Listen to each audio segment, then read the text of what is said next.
siempre te escucha. Bueno, llegó el día. ¿A qué hora comienza el juicio? Al mediodía, a las 12 del mediodía. ¿Usted va a estar allí? Sí, vamos a estar allí, en el equipo que defiende al sistema de retiro y a Lutier. Tenemos dos participantes activos en ese proceso. ¿Va a estar allí presencialmente en el tribunal? Sí, correcto, sí, en el tribunal de la Chardon. ¿Cuánta gente usted espera que haya allí en esa sala? Bueno, ¿cuántos abogados van a haber allí presenciales? Bueno, nosotros hemos tenido reuniones virtuales por Zoom, por teléfono, donde a veces hay hasta 100 participantes. La inmensa mayoría abogados y abogadas, hay también paralegales y otros asesores. Lo cierto es que va a haber problemas para poder acomodar a tanta gente. Por eso es que la jueza abrió a que pudiesen participar abogados y abogadas por Zoom. Al principio la orden requería estar presencial y la jueza dijo no, como no es viable, porque tú sabes que el Tribunal Federal de la Chardon tiene unos problemas estructurales que han obligado a cerrar la mayoría de las oficinas del edificio, y eso ha obligado a que se tomen este tipo de medidas. Pero hubo una reunión con los administradores del tribunal y se supone que no haya problema para los que vamos a estar presencial. Eso esperamos. Bueno, Antes que sigamos, Alfonso, disculpa que me meta, pero extrañé a PAB en el Maratón San Blas. Gracias. Yo extrañé a San Blas en PAB, pero bueno, ¿usted lo corrió? Sí, estuve allí, sí, con mi esposa, y fue una participación de los atletas extraordinaria. Nunca antes había visto tantas personas, 2100 atletas. Así que el maratón sigue cogiendo mucho auge, pero jamás se compara, ¿verdad?, el trabajo que ha hecho históricamente PAB con cualquier otra salida o solución que hayan puesto este año. Muchas gracias. Pero bueno, vamos a ¿cuántos días debe durar este juicio, más o menos? Bueno, está programado para durar hasta el 19 de marzo y el itinerario está súper apretado. Cuando te digo súper apretado es que todos los participantes tienen un tiempo asignado para las diferentes etapas, ya sea de argumentos iniciales, las etapas de contrainterrogatorio de los testigos, los redirectos, porque esto es un juicio como cualquier otro. Aquí la única diferencia es que los testimonios directos, es decir, los testimonios de los testigos que propone una parte específica, en el primer turno sería la Junta de Control Fiscal, en vez de hacerle preguntas y respuestas, se sometió a una declaración. Entonces la parte que se oponga a ese testimonio tiene derecho a hacer un contrainterrogatorio, y eso es lo que se va a ver vivo, el contrainterrogatorio. Luego la parte proponente, en el caso de la Junta, pues haría un redirecto, que es aclarar cualquier cosa que haya surgido en un contrainterrogatorio. Tú sabes que en el contrainterrogatorio lo que busca la parte es tratar de afectar la credibilidad del testigo o de sacarle hechos al testigo que sean buenos para la teoría de la parte opositora. Pero la parte que propone el testigo puede hacerle preguntas para rehabilitar a ese testigo. Así que es el mismo trámite que se sigue en cualquier otro juicio. La Junta presenta su caso y después vienen los opositores. Y los opositores, obviamente, aquí hemos hablado en muchas ocasiones de que hay dos grupos principales: los bonistas, que quieren más dinero y piensan que hay más dinero para pagarles, y los opositores locales, como el Instituto de Competitividad y Sostenibilidad, como un grupo grande de organizaciones ambientales y comunitarias que se está poniendo, la UTIER, el sistema de retiro, etcétera. Estamos diciendo, mira, no hay dinero para pagarle a los bonistas, no hay cama para tanta gente, no se puede subir la tarifa más de lo que ya tenemos actualmente, y por ende la Junta tiene que reestructurar el plan para cubrir las prioridades de pago, y que pues si no sobra para los bonistas, pues mala suerte. Eso es lo que establece la propia ley de quiebra. Así que vamos a tener dos extremos: los bonistas jalando para que hay más dinero para pagarles, y el otro extremo somos los grupos locales, y en el medio está la Junta proponiendo el plan de ajuste de la deuda, que obviamente los economistas locales han dicho que no se puede costear, que es demasiado malo y que va a ocasionar una inflación. Mira, acaba de salir una noticia de que el contrato de Luma, que siempre denunciamos desde el origen como un contrato leonino, ya le cuesta más de 260 millones de dólares adicionales al gobierno de Puerto Rico. Eso se predijo aquí en esta estación, Alfonso, no sé si recuerda, cuando dijimos que el contrato era leonino porque permitía que Luma recibiera aumentos en la compensación y permitía rentas o ingresos ocultos, y que como Luma podía autocontratarse, pues al autocontratarse iba a ser el mejor negocio en términos de lo que iban a recibir como honorarios o como ingresos, y que eso iba a incrementar todos los costos, y eso lo estamos comprobando ahora. Hasta un rotativo de acá del área metropolitana está diciendo lo que está costando y que va a seguir costando más. Entonces, ¿quién paga eso? Solo pagamos nosotros con la tarifa. Entonces, si tú tienes esa irresponsabilidad de la privatización, más el plan de ajuste de la deuda que nos impone ese cargo híbrido, más la disposición de que el cargo híbrido se puede aumentar cuantas veces sea necesario para poder pagarle a los bonistas, pues lo que tú tienes es una bomba de tiempo. Y aquí va a llegar el momento en que la gente no va a poder pagar la energía, o se van a seguir yendo para la energía renovable, lo cual no es malo. El problema es que los que se queden van a tener que cargar con un peso totalmente insostenible, y eso es lo que hace que el plan no sea viable. Así que los periodistas tienen un testigo que va a decir que aquí no se va a afectar la situación económica. Sí, tienen un testigo pericial que aquí se puede pagar más. O sea, sí, eso es lo que es interesante de estos procesos. Y Alfonso, son gente que serán unas lumbreras con estudios, con posiciones universitarias, con experiencia extraordinaria en casos de gran envergadura, pero que no saben ni un pepino de lo que pasa en Puerto Rico, ni los problemas que tiene la economía de Puerto Rico, la economía de un territorio que no es ningún país soberano, como a veces nos comparan con otros países como si fuera lo mismo, y con un historial de una economía que está en un estancamiento secular. Y este término me lo enseñó el economista José Israel Alameda Lozada. ¿Qué significa un estancamiento secular? Secular stagnation.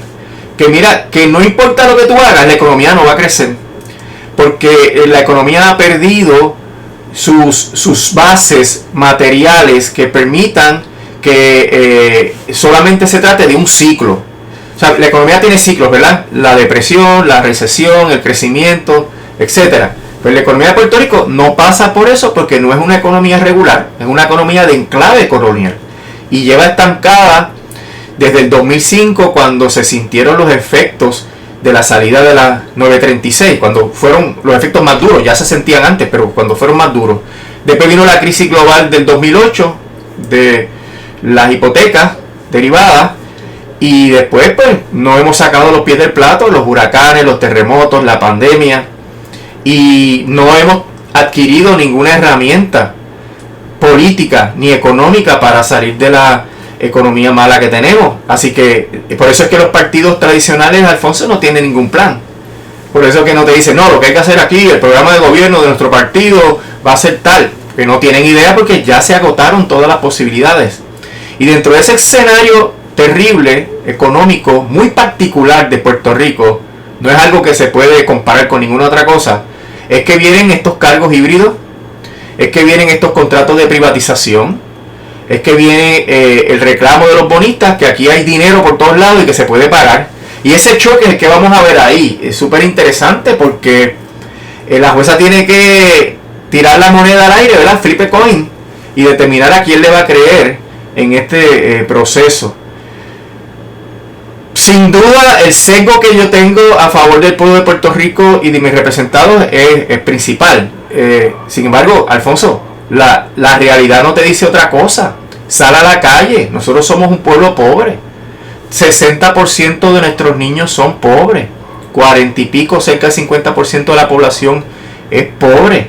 La gente está con salarios de hambre. Los empleados gubernamentales con salarios de hambre. Les eliminaron las pensiones.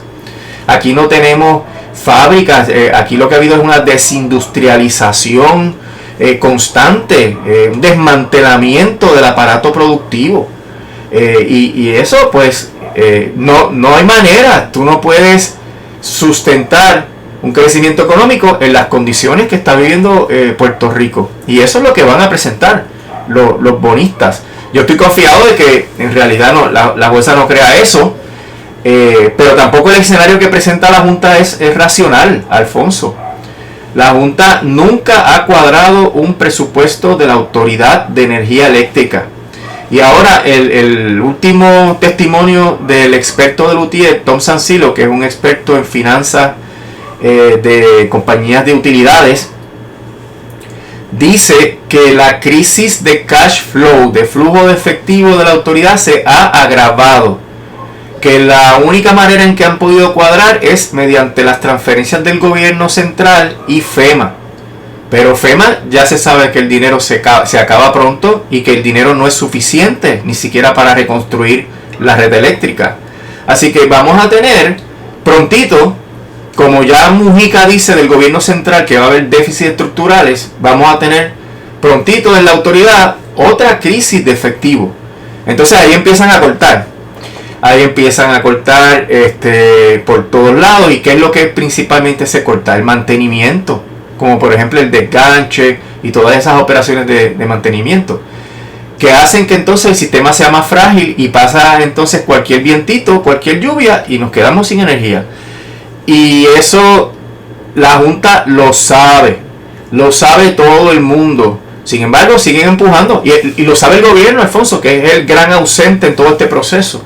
Y lo sabe el negociado también de energía, que se ha dejado maniatar porque la Junta propone eliminarle los poderes para hacer la determinación sobre el cargo híbrido. Y ellos, en silencio, el gobierno se queja, pero se queja con las muelas de atrás, porque como quiera dicen que van a apoyar el plan de ajuste de la deuda. Así que, ¿cómo tú vas a apoyar el plan de ajuste de la deuda con un lado de la boca y con el otro lado de la boca dices que el plan no es confirmable porque viola la ley de Puerto Rico, porque viola los poderes del negociado? Así que es una postura totalmente absurda la que ha asumido el gobierno. Y aquí... Cuando usted me dice que el gobierno está ausente, o sea, ¿allí no van a haber unos abogados del pueblo de Puerto Rico? Sí, van a haber abogados. Lo que pasa es que no se oponen al plan de ajuste de la deuda. De hecho, salió en un rotativo en portada. El gobierno apoya el plan de ajuste de la deuda. El detalle es que está diciendo, mira, pero deja que el negociado intervenga y mantenga los poderes. Pero es que aún el negociado manteniendo los poderes, el cargo híbrido viene ya determinado por lo que la Junta propone en el plan de ajuste. Así que en realidad el plan le ata las manos al negociado. Y como quiera, los efectos, digamos que el negociado tuviera todos los poderes, chévere, la Junta no va a intervenir con el negociado. Como quiera, el efecto de la sentencia diciendo que hay que pagar todo esto a los bonistas obliga al negociado a conseguir el dinero. Y esos efectos no los podemos evitar. Y es porque la Junta lo que propone y lo que el gobierno apoya, la jueza no lo puede cambiar. Así, aquí se dice a cada rato, los políticos, Pierluisi dice, no, eso depende de la jueza, ¿cuánto vamos a pagar? Eso depende de la jueza. No, falso. Lo que se va a pagar y las condiciones de pago las pone la Junta de Control Fiscal. La jueza dice, ¿eso es válido o no es válido? Si la jueza dice que es válido, nos fastidiamos. Si la jueza dice que no es válido, hay que empezar en cero. O desestimar la quiebra, hay que buscar otro camino. Y por eso es que el gobierno ha estado ausente, que aunque tienen abogados allí, no han defendido los intereses del pueblo de Puerto Rico. No aprobaron una legislación habilitadora que hubiera impedido este desastre, que lo hicieron en cuanto a las pensiones en el plan de ajuste del gobierno central. Pero aquí lo que han hecho es mirar para el lado. Los intereses del pueblo de Puerto Rico están alineados en este aspecto, y te vas a reír, con los intereses de Luma también. ¿Por qué? Porque Luma puede decir en cualquier momento, mira, yo voy a tirar la toalla, yo me voy, porque yo con lo que me sobra de los ingresos de tarifa y con lo que tengo que pagar, no puedo operar el contrato. De hecho, el contrato le dio a Luma la reserva, el poder de irse, de abandonar la relación contractual si no está de acuerdo con el plan de ajuste de la deuda. Y para buen entendedor, ¿verdad? Con pocas palabras basta. Luma ha estado participando en el proceso y es la primera vez que participa y asignó abogados para estar presentes en el proceso de confirmación. No tienen alegaciones, ¿verdad? No hicieron una objeción, etcétera, pero van a estar allí porque saben que la situación actual pone en riesgo las obligaciones del contrato. Luma también se está quejando de las métricas, que aunque fueron aguadas por el negociado, que nosotros en el grupo opositor a Luma, en el caso de las métricas, exigíamos al negociado que impusiera unas penalidades, y el negociado no impuso las penalidades. Pues ahí el Luma está diciendo que no puede con las métricas que le puso el negociado, que las métricas son demasiado onerosas. O sea que todo esto nos ha ocasionado ingresos adicionales que habría que pagar. O sea, nos ha costado dinero que hay que pagar la Luma de más, 260 millones de más. Nos ha costado estar en déficit todo el tiempo en la Autoridad de Energía Eléctrica. Nos ha costado aumentos constantes a la tarifa. Y ahora vienen los aumentos del costo de la vida por Luma, que también son adicionales. Vienen también los aumentos por el cargo híbrido. Entonces, nosotros somos los paganos, Alfonso. ¿Hasta cuándo va a llegar esto? No, yo creo, ¿verdad?, que los economistas locales tienen razón de que eso va a deteriorar la economía de tal manera que hasta se pondría en riesgo el cumplimiento del plan de ajuste de la deuda del gobierno central. Y eso es una debacle, porque si no se puede cumplir, vamos de cabeza para una segunda quiebra. Y eso, usted nos viene advirtiendo de eso hace mucho tiempo, pero parece que vamos en esa dirección. Sí, el otro escenario que cada vez yo veo más probable es que la jueza diga: no, esto no es confirmable, esto tiene demasiados problemas. Si eso ocurriese así, pues la jueza tiene varias alternativas. Puede desestimar la quiebra y entonces los bonistas irían al tribunal a poner un receiver, un síndico, pero el síndico no tendría poderes absolutos. El síndico tendría que ir al negociado, y aquí el negociado tendría todos sus poderes. Así que ya la jueza ha resuelto que el negociado tendría que establecer una tarifa razonable.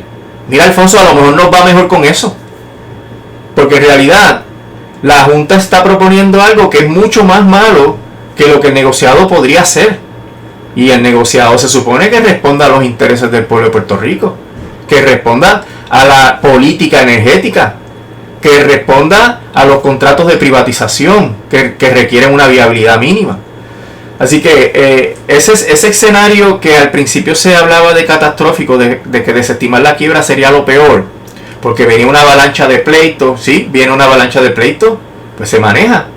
En el 2016, César Miranda, el pasado secretario de Justicia, dijo: estamos listos para las demandas, cuando ya se había decretado el incumplimiento.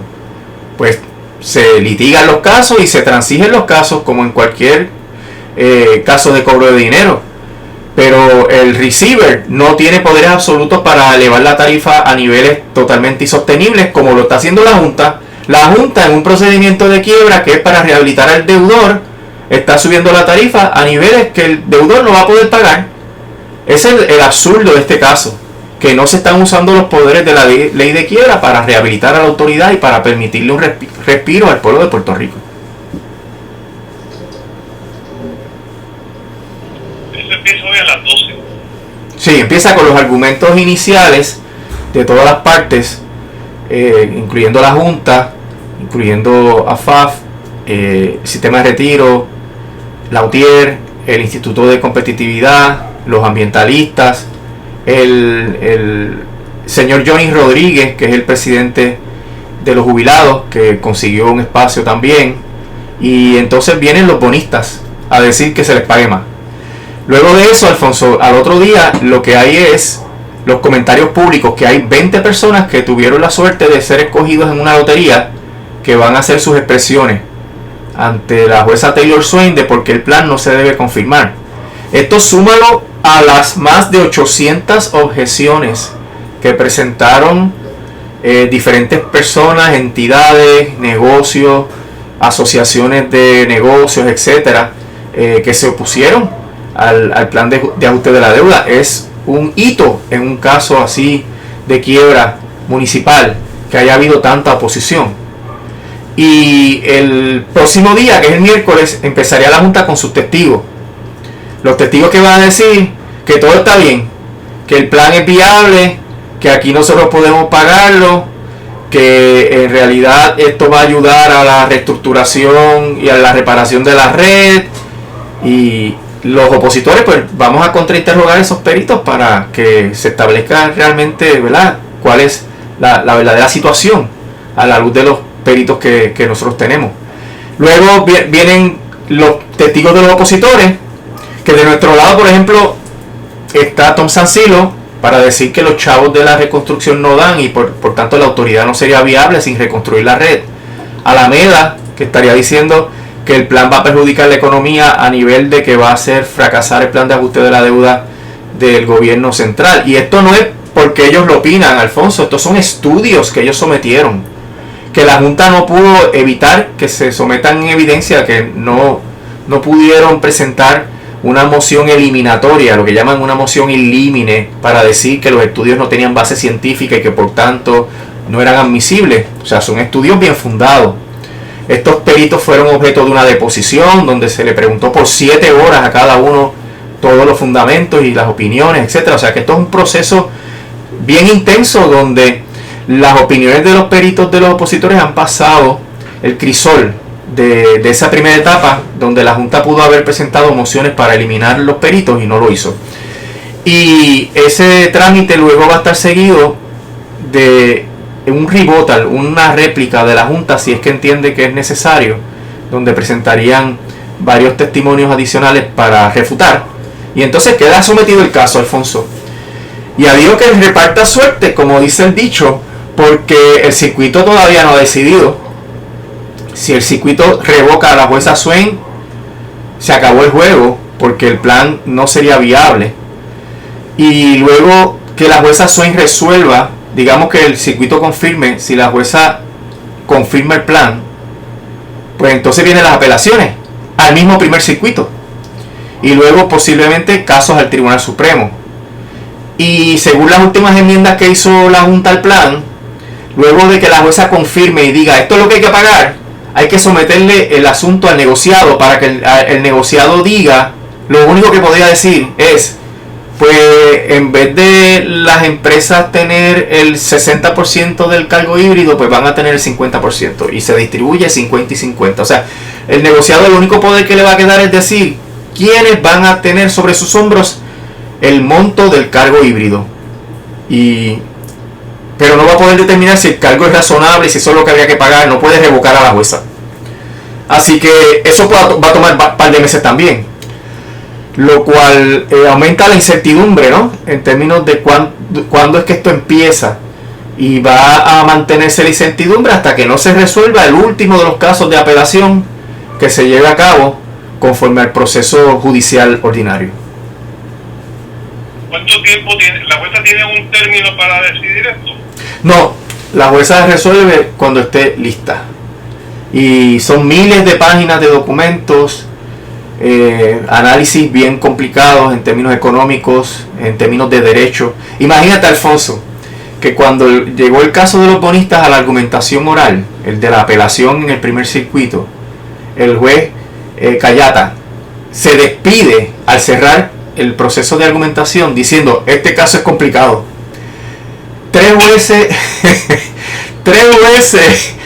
que son unos expertos extraordinarios, son lumbreras, Alfonso. En realidad, llegar ahí es porque tú tienes los galones de experiencia y de conocimiento.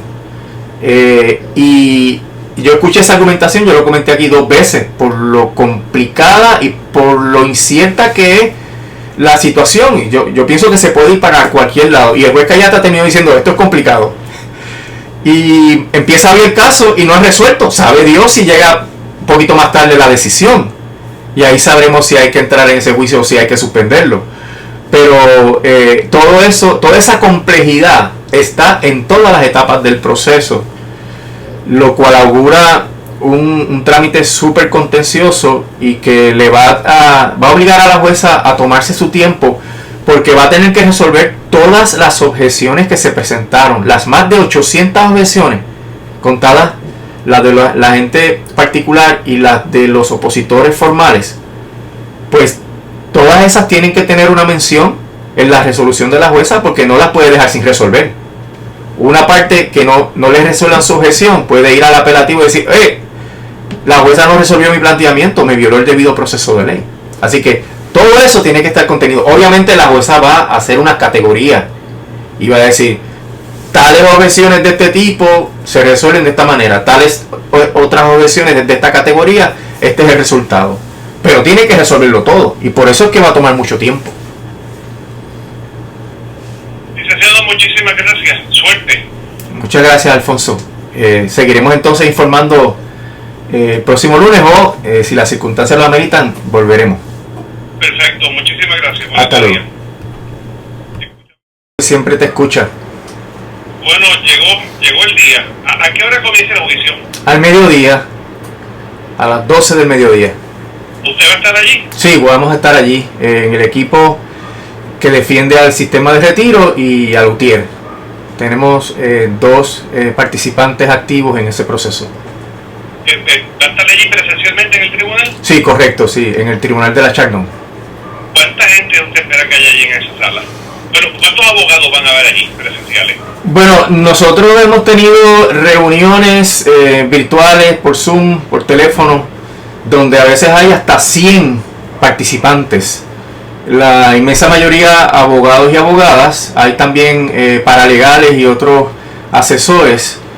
Lo cierto es que va a haber problemas para poder acomodar a tanta gente. Por eso es que la jueza abrió a que pudiesen participar abogados y abogadas por Zoom. Al principio la orden requería estar presencial, y la jueza dijo: no, como no es viable, porque tú sabes que el Tribunal Federal de la Chardon tiene unos problemas estructurales que han obligado a cerrar la mayoría de las oficinas del edificio, y eso ha obligado a que se tomen este tipo de medidas. Pero hubo una reunión con los administradores del tribunal, y se supone que no haya problema para los que vamos a estar presencial. Eso esperamos.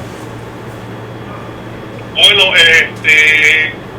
Antes que sigamos, Alfonso, disculpa que me meta, pero extrañé a PAB en el Maratón San Blas. Gracias.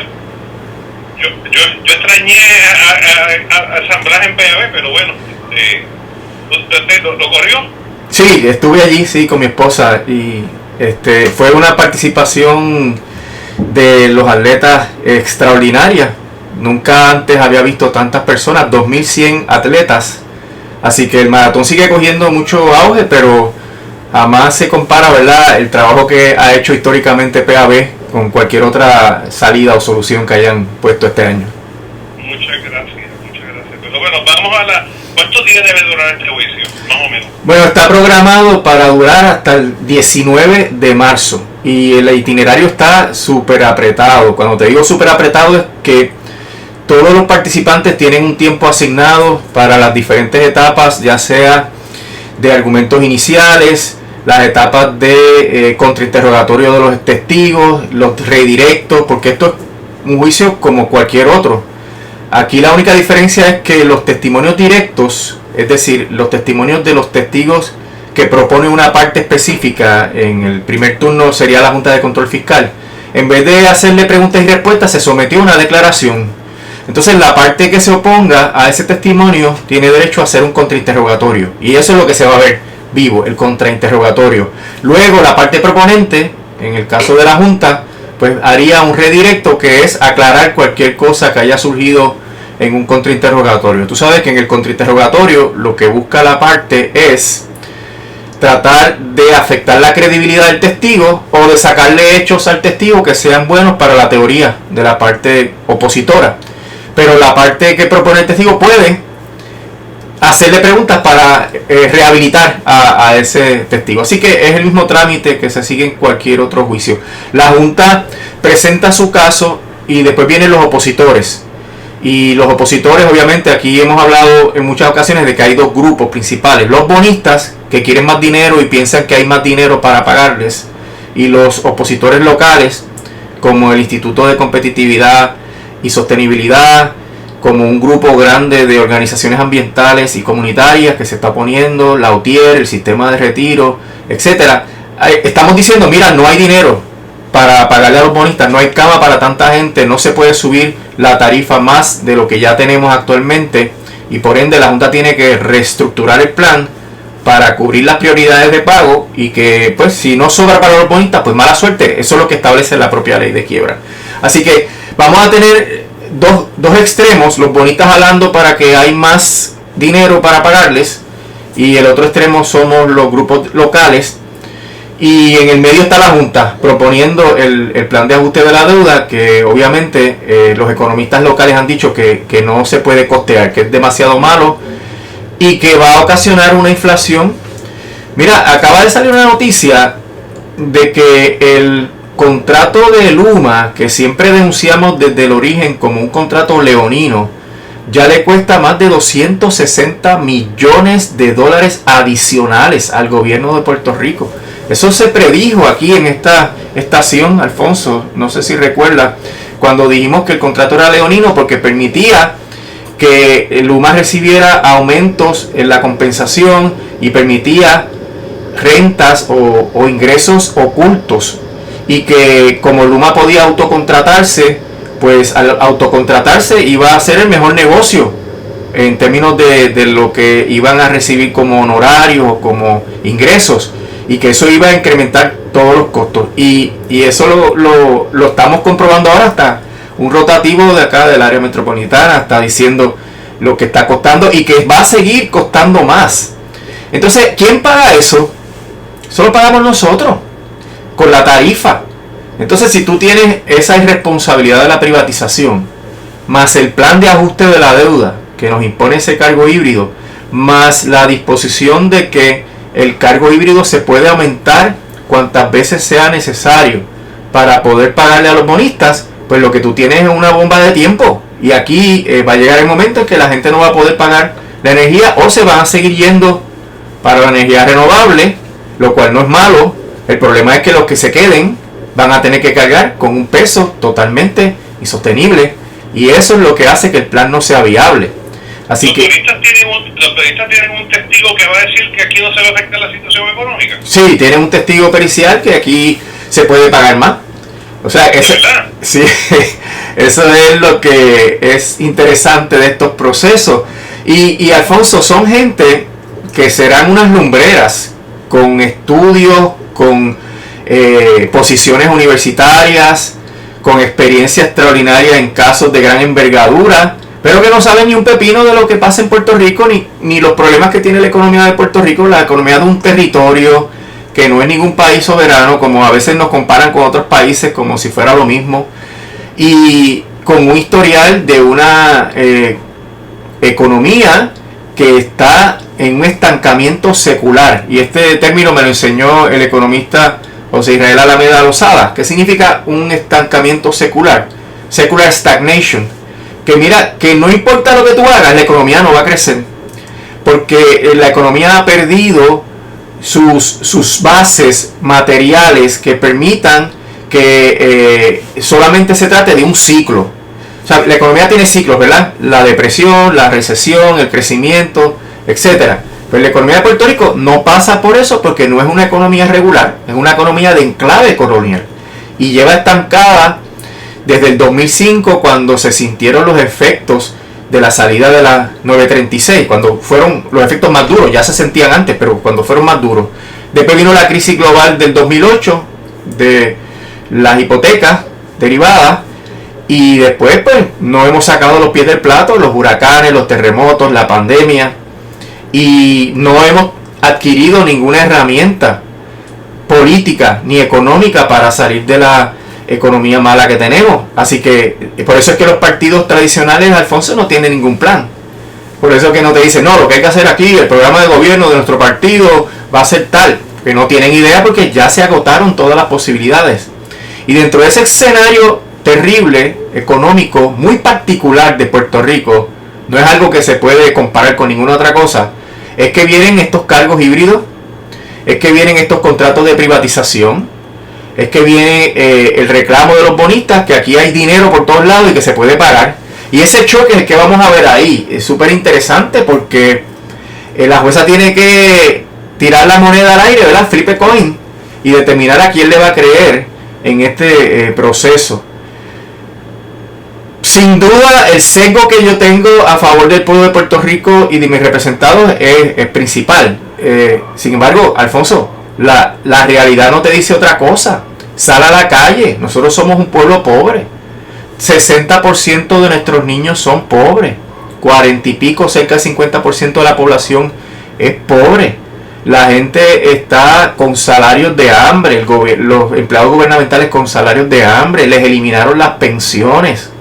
Aquí no tenemos fábricas. Aquí lo que ha habido es una desindustrialización constante, un desmantelamiento del aparato productivo.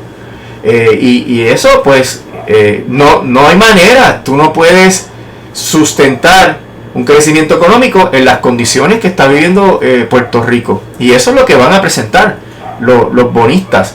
Yo estoy confiado de que en realidad la jueza no crea eso, pero tampoco el escenario que presenta la Junta es racional, Alfonso. La Junta nunca ha cuadrado un presupuesto de la Autoridad de Energía Eléctrica. Y ahora el último testimonio del experto del UTIER, Tom Sancilo, que es un experto en finanzas de compañías de utilidades, dice que la crisis de cash flow, de flujo de efectivo de la autoridad, se ha agravado. Que la única manera en que han podido cuadrar es mediante las transferencias del gobierno central y FEMA. Pero FEMA ya se sabe que el dinero se acaba pronto y que el dinero no es suficiente ni siquiera para reconstruir la red eléctrica. Así que vamos a tener prontito, como ya Mujica dice del gobierno central que va a haber déficits estructurales, vamos a tener prontito en la autoridad otra crisis de efectivo. Entonces ahí empiezan a cortar. Ahí empiezan a cortar por todos lados. ¿Y qué es lo que principalmente se corta? El mantenimiento, como por ejemplo el desganche y todas esas operaciones de mantenimiento, que hacen que entonces el sistema sea más frágil y pasa entonces cualquier vientito, cualquier lluvia y nos quedamos sin energía. Y eso la Junta lo sabe todo el mundo. Sin embargo, siguen empujando y lo sabe el gobierno, Alfonso, que es el gran ausente en todo este proceso. Y lo sabe el negociado también de energía, que se ha dejado maniatar porque la Junta propone eliminarle los poderes para hacer la determinación sobre el cargo híbrido. Y ellos, en silencio, el gobierno se queja, pero se queja con las muelas de atrás, porque como quiera dicen que van a apoyar el plan de ajuste de la deuda. Así que, ¿cómo tú vas a apoyar el plan de ajuste de la deuda con un lado de la boca y con el otro lado de la boca dices que el plan no es confirmable porque viola la ley de Puerto Rico, porque viola los poderes del negociado? Así que es una postura totalmente absurda la que ha asumido el gobierno. Y aquí... Cuando usted me dice que el gobierno está ausente, o sea, ¿allí no van a haber unos abogados del pueblo de Puerto Rico? Sí, van a haber abogados. Lo que pasa es que no se oponen al plan de ajuste de la deuda. De hecho, salió en un rotativo en portada. El gobierno apoya el plan de ajuste de la deuda. El detalle es que está diciendo, mira, pero deja que el negociado intervenga y mantenga los poderes.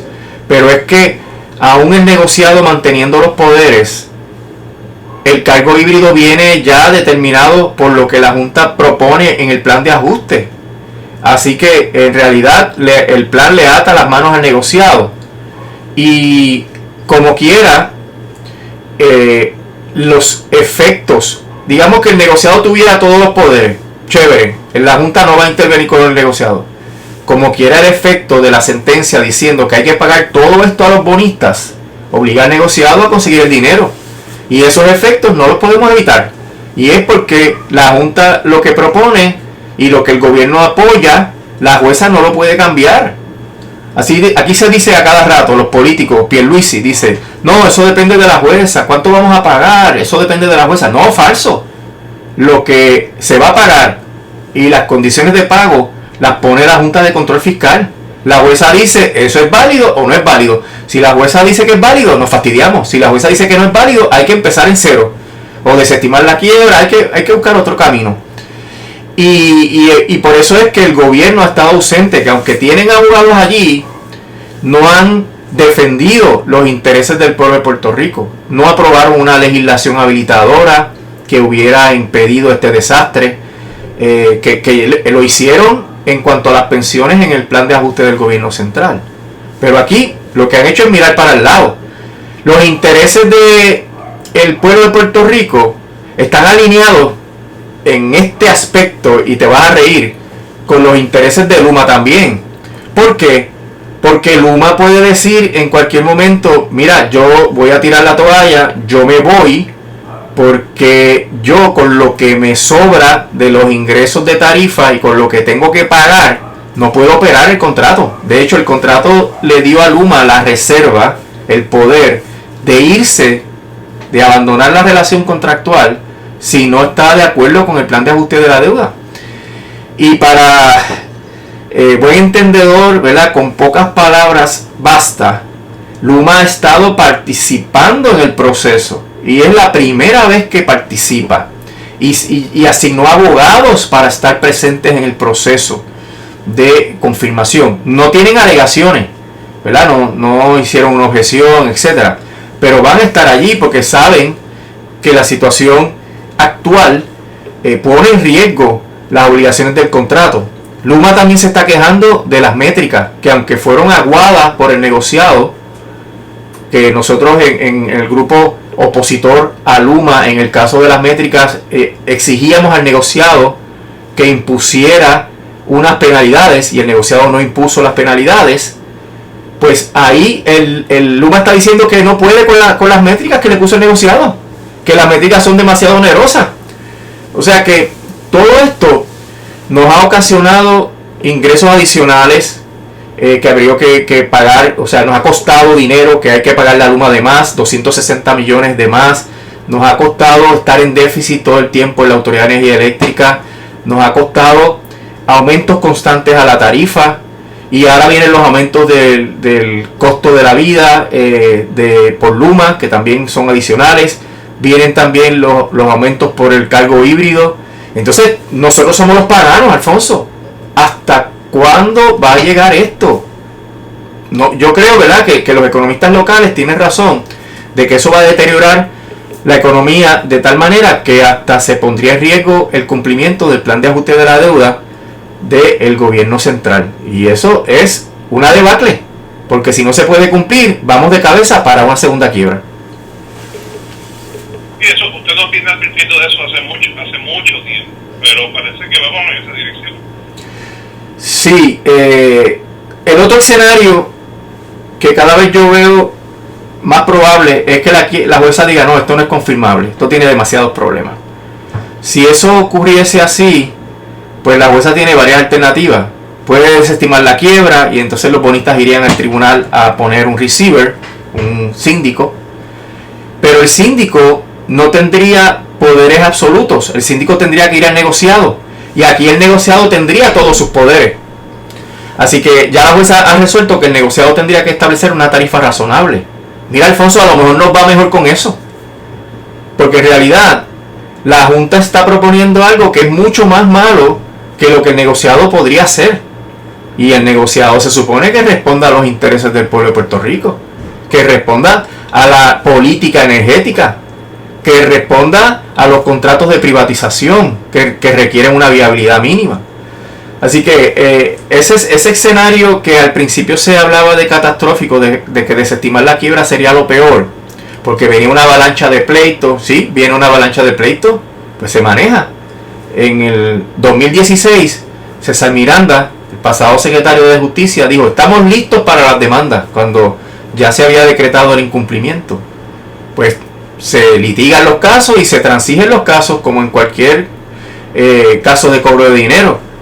Pero el receiver no tiene poderes absolutos para elevar la tarifa a niveles totalmente insostenibles, como lo está haciendo la Junta. La Junta, en un procedimiento de quiebra que es para rehabilitar al deudor, está subiendo la tarifa a niveles que el deudor no va a poder pagar.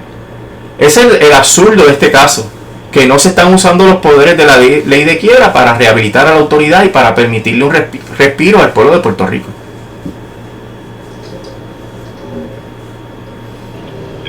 9 a las 12.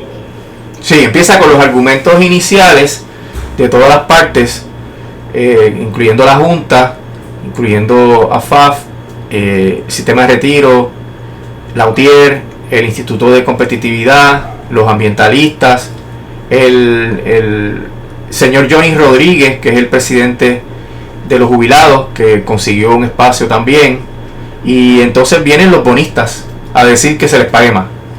Luego de eso, Alfonso, al otro día lo que hay es los comentarios públicos, que hay 20 personas que tuvieron la suerte de ser escogidos en una lotería, que van a hacer sus expresiones ante la jueza Taylor Swain de por qué el plan no se debe confirmar.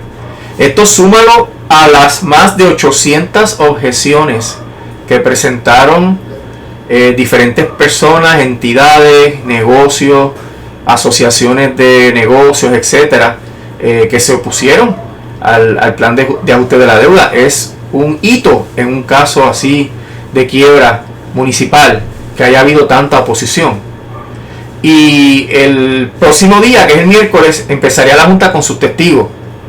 Los testigos que van a decir que todo está bien, que el plan es viable, que aquí nosotros podemos pagarlo, que en realidad esto va a ayudar a la reestructuración y a la reparación de la red. Y los opositores, pues vamos a contrainterrogar a esos peritos para que se establezca realmente, ¿verdad?, cuál es la verdadera situación a la luz de los peritos que nosotros tenemos. Luego vienen los testigos de los opositores, que de nuestro lado, por ejemplo, está Tom Sancilo, para decir que los chavos de la reconstrucción no dan y por tanto la autoridad no sería viable sin reconstruir la red. Alameda, que estaría diciendo que el plan va a perjudicar la economía a nivel de que va a hacer fracasar el plan de ajuste de la deuda del gobierno central. Y esto no es porque ellos lo opinan, Alfonso, estos son estudios que ellos sometieron, que la Junta no pudo evitar que se sometan en evidencia, que no pudieron presentar una moción eliminatoria, lo que llaman una moción in limine, para decir que los estudios no tenían base científica y que por tanto no eran admisibles. O sea, son estudios bien fundados. Estos peritos fueron objeto de una deposición donde se le preguntó por 7 horas a cada uno todos los fundamentos y las opiniones, etcétera. O sea que esto es un proceso bien intenso donde las opiniones de los peritos de los opositores han pasado el crisol de esa primera etapa, donde la Junta pudo haber presentado mociones para eliminar los peritos y no lo hizo. Y ese trámite luego va a estar seguido de un rebuttal, una réplica de la Junta, si es que entiende que es necesario, donde presentarían varios testimonios adicionales para refutar. Y entonces queda sometido el caso, Alfonso. Y ha habido que reparta suerte, como dice el dicho, porque el circuito todavía no ha decidido. Si el circuito revoca a la jueza Swain, se acabó el juego, porque el plan no sería viable. Y luego que la jueza Swain resuelva, digamos que el circuito confirme, si la jueza confirma el plan, pues entonces vienen las apelaciones al mismo primer circuito. Y luego posiblemente casos al Tribunal Supremo. Y según las últimas enmiendas que hizo la Junta al plan, luego de que la jueza confirme y diga esto es lo que hay que pagar, hay que someterle el asunto al negociado para que el negociado diga, lo único que podría decir es, pues en vez de las empresas tener el 60% del cargo híbrido, pues van a tener el 50% y se distribuye 50 y 50. O sea, el negociado, el único poder que le va a quedar es decir quiénes van a tener sobre sus hombros el monto del cargo híbrido. Pero no va a poder determinar si el cargo es razonable y si eso es lo que habría que pagar. No puede revocar a la jueza.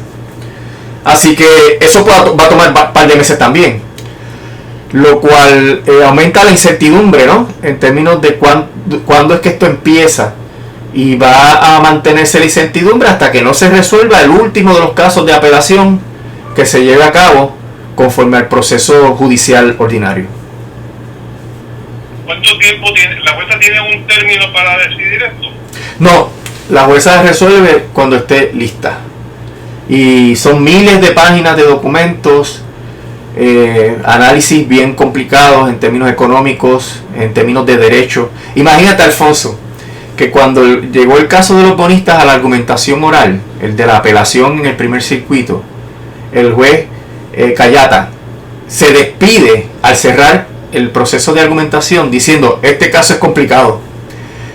3 jueces, 3 jueces que son unos expertos extraordinarios, son lumbreras, Alfonso. En realidad, llegar ahí es porque tú tienes los galones de experiencia y de conocimiento. Y yo escuché esa argumentación, yo lo comenté aquí 2 veces, por lo complicada y por lo incierta que es la situación. Yo pienso que se puede ir para cualquier lado. Y el juez Cayata terminó diciendo, esto es complicado. Y empieza a ver el caso y no es resuelto. Sabe Dios si llega un poquito más tarde la decisión. Y ahí sabremos si hay que entrar en ese juicio o si hay que suspenderlo. Pero todo eso, toda esa complejidad está en todas las etapas del proceso, lo cual augura un trámite súper contencioso y que le va a obligar a la jueza a tomarse su tiempo, porque va a tener que resolver todas las objeciones que se presentaron, las más de 800 objeciones, contadas las de la gente particular y las de los opositores formales. Pues todas esas tienen que tener una mención en la resolución de la jueza, porque no las puede dejar sin resolver. Una parte que no le resuelvan su objeción puede ir al apelativo y decir, la jueza no resolvió mi planteamiento, me violó el debido proceso de ley.